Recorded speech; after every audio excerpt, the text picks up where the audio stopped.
मुझे लगा जैसे द्वीप मुझे बुला रहा है। हवा में फुसफुसाहट की तरह वो मुझे अपनी ओर खींच रहा था। मैंने कहानियां सुनी थी एक भूले हुए शहर के बारे में, एक जगह जिसका नाम एथलगार्ड था। अब किनारे पर खड़े होकर मेरी रीढ़ में सिहरन दौड़ गई। हवा में नमक और किसी प्राचीन, किसी अनजान चीज की गंध थी। मैंने गहरी सांस ली। नम हवा मेरे फेफड़ों में भर गई। मेरे पैरों के नीचे की रेत पीली, लगभग सफेद थी। मैंने घने जंगल को देखा जो द्वीप के अधिकांश भाग को ढके हुए था। उन पन्ना पत्तियों के नीचे, उलझी हुई लताओं के नीचे कहीं एथलगार्ड का सच छिपा था। अनजान की प्यास से प्रेरित होकर मैं चलने लगी। जंगल जिंदा था। पंछी शोर मचा रहे थे। ऊपर से बंदर चहचहा रहे थे। मैं झाड़ियों से गुजरती रही। मेरा दिल तेजी से धड़क रहा था। जैसे जैसे मैं आगे बढ़ती गई, हवा ठंडी होती गई। सूरज की रोशनी घने पेड़ों से पार पाने के लिए संघर्ष कर रही थी। रास्ता, जो सालों से सड़ने के कारण मुश्किल से दिखाई दे रहा था, मुझे एक चट्टानी जगह की ओर ले गया। वहां लताओं के पर्दे से लगभग छिपा हुआ एक रास्ता था। मैंने पत्तों को हटाया। मेरी सांस अटक गई। यह एक गुफा का मुंह था, अंधेरा, और मुझे अंदर बुला रहा था। अंदर से फुसफुसाहट सुनाई दे रही थी, मुझे आगे बढ़ने का आग्रह कर रही थी। अंदर कदम रखते ही मुझे ठंड लग गई। यह ठंड केवल तापमान की नहीं थी, बल्कि एक अजीब सी सिहरन थी जो मेरी रीढ़ की हड्डी तक पहुंच गई। हवा भारी थी, नम मिट्टी और किसी और चीज की गंध से भरी हुई थी, कुछ प्राचीन और अनजान।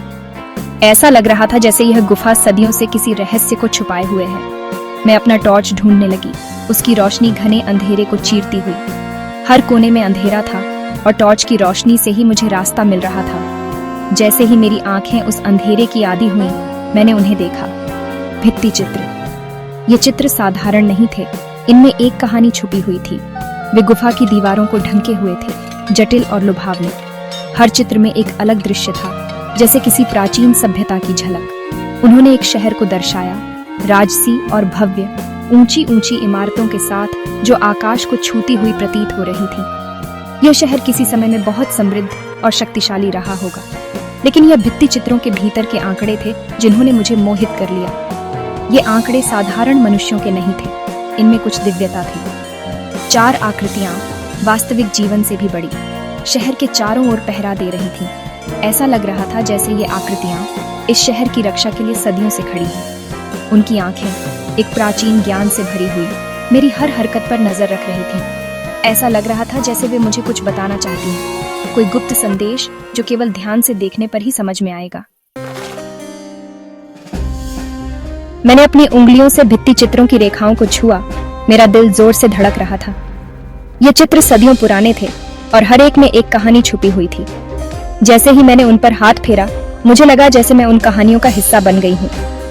प्रत्येक आकृति अद्वितीय थी, एक अलग तत्व का प्रतिनिधित्व करती थी। ये चित्र केवल कला के नमूने नहीं थे, बल्कि प्राचीन सभ्यता के प्रतीक थे।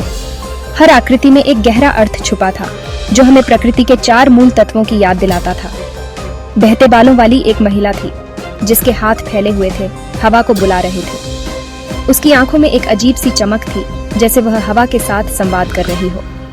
उसकी उपस्थिति में एक अद्भुत शांति थी, जो हवा की नर्म थपकियों की तरह महसूस हो रही थी। एक मांसल पुरुष, जिसका हाथ दहाड़ते हुए शेर की पीठ पर टिका हुआ था, पृथ्वी की ताकत का प्रतीक था। उसकी मांसपेशियां और शेर की दहाड़ दोनों मिलकर एक अद्वितीय शक्ति का प्रदर्शन कर रहे थे।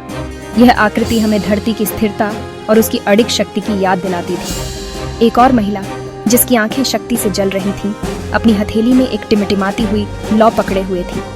उसकी आंखों में एक अद्भुत दृढ़ता थी, जैसे वह आग की आत्मा को नियंत्रित कर रही हो। उसकी उपस्थिति में एक गर्मी थी, जो आग की लपटों की तरह महसूस हो रही थी। और अंत में बहते हुए नीले वस्त्रों में लिपटी एक शांत आकृति पानी के सार को नियंत्रित करती हुई प्रतीत हो रही थी। उसकी आंखों में एक गहरी शांति थी, जैसे वह पानी की लहरों के साथ संवाद कर रही हो। उसकी उपस्थिति में एक ठंडक थी, जो पानी की तरंगों की तरह महसूस हो रही थी। ये रक्षक थे, एथलगार्ड के रक्षक। वे केवल योद्धा नहीं थे, बल्कि उन तत्वों के संरक्षक थे जिनसे हमारी दुनिया बनी है। उनकी कहानियां और उनकी विरासत आज भी हमारे बीच जीवित है। मैं गुफा में उनकी शक्ति को महसूस कर सकती थी। एक भूले हुए समय के रहस्य फुसफुसा रहे थे। गुफा की दीवारों पर उकेरे गए ये चित्र हमें उस समय की याद दिलाते हैं जब ये रक्षक हमारे बीच थे। उनकी उपस्थिति आज भी यहाँ महसूस की जा सकती है। ये रक्षक थे एथेलगार्ड के रक्षक। वे केवल योद्धा नहीं थे, बल्कि उन तत्वों के संरक्षक थे जिनसे हमारी दुनिया बनी है। उनकी कहानियां और उनकी विरासत आज भी हमारे बीच जीवित हैं। एलारा गुफा में उनकी शक्ति को महसूस कर सकती थी। एक भूले हुए समय के रहस्य फुसफुसा रहे थे। गुफा की दीवारों पर उकेरे गए ये चित्र हमें उस समय की याद दिलाते हैं जब ये रक्षक हमारे बीच थे। उनकी उपस्थिति आज भी यहाँ महसूस की जा सकती है। गुफा में सन्नाटा बहरा कर देने वाला था। ये खाली सन्नाटा नहीं था, ये एक जीवित, सांस लेने वाली उपस्थिति थी। मैं अपने कानों में खून की धड़कन, अपनी सांसों की आवाज सुन सकती थी, लेकिन उन आवाजों के नीचे कुछ और था। एक धीमी गूंज मेरे पैरों के नीचे की चट्टान से कंपन कर रही थी। यह अनगिनत वर्षों का सन्नाटा था, फुसफुसाई और खोई हुई कहानियों का, जीने और मरने का। यह एथेलगार्ड का सन्नाटा था, एक शहर जिसे समय ने निगल लिया था। और उस सन्नाटे में मैंने एक संबंध महसूस किया, अपनेपन का एहसास जो मैंने पहले कभी नहीं जाना था। भित्तिचित्र एक कहानी बताते थे, एक ऐसे शहर की कहानी जो तत्वों के साथ सद्भाव में रहता था, पृथ्वी, वायु, अग्नि और जल से शक्ति प्राप्त करता था।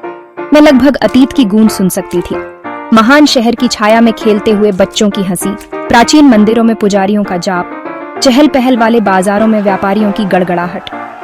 भित्ति चित्रों में शहर जीवित था, जीवंत था, ऊर्जा से स्पंदित हो रहा था। लेकिन अब यह चला गया था, केवल फुसफुसाहट रह गई, पत्थर में उकेरी हुई, सुनने का इंतजार कर रही थी। मुझे दुख का एहसास हुआ, एक ऐसे समय और जगह के लिए लालसा जो मैंने कभी नहीं जानी थी। एथेलगार्ड का क्या हुआ था? ऐसे शानदार शहर का निर्माण करने वाले लोगों का क्या हुआ? सन्नाटे में कोई जवाब नहीं था, केवल और सवाल थे। लेकिन मैं पता लगाने के लिए दृढ़ थी।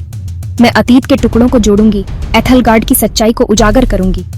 गुफा अपने भूतिया भित्ति चित्रों और गूंजते सन्नाटे के साथ बस शुरुआत थी।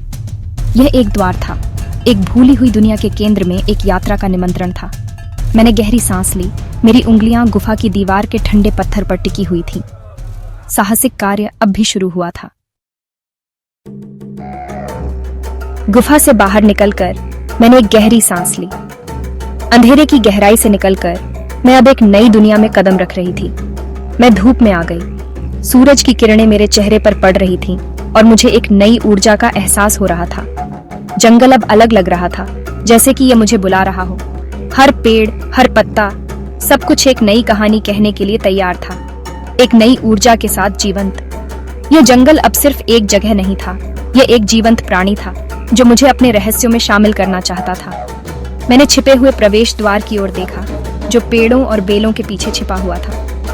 यह द्वार मुझे एक नई यात्रा पर ले जाने वाला था। मेरे ऊपर एक उद्देश्य का एहसास छा गया। मुझे पता था कि यह यात्रा आसान नहीं होगी, लेकिन मैं तैयार थी। एथेलगार्ड सिर्फ एक खोया हुआ शहर नहीं था, यह एक प्राचीन सभ्यता का प्रतीक था जो अब भी अपने रहस्यों को छुपाए हुए था। यह एक रहस्य था जिसका समाधान होना बाकी था, एक कहानी जिसे बताया जाना बाकी था। हर पत्थर, हर चिन्ह, सब कुछ एक गहरी सच्चाई को छुपाए हुए था। एक कहानी जिसे बताया जाना बाकी था। ये कहानी सिर्फ एथेलगार्ड की नहीं थी, ये मेरी भी थी। मैं मुड़ी और द्वीप के केंद्र की ओर चल पड़ी, जहां मुझे अपने सवालों के जवाब मिलने की उम्मीद थी। अतीत की फुसफुसाहट मेरा रास्ता दिखा रही थी। ये फुसफुसाहटें मुझे आगे बढ़ने के लिए प्रेरित कर रही थी। मुझे नहीं पता था कि मुझे क्या मिलेगा, कौन से रहस्य और खतरे मेरा इंतजार कर रहे हैं, लेकिन मुझे डर नहीं था, क्योंकि मुझे पता था कि यह यात्रा मेरे लिए महत्वपूर्ण थी। लेकिन एक बात निश्चित थी, मेरी खोज अभी शुरू हुई थी। यह सिर्फ एक यात्रा नहीं थी, यह एक मिशन था। मेरी खोज अभी शुरू हुई थी। एथेलगार्ड के रहस्य उजागर होने की प्रतीक्षा कर रहे थे और मैं ही उन्हें प्रकाश में लाने वाली थी।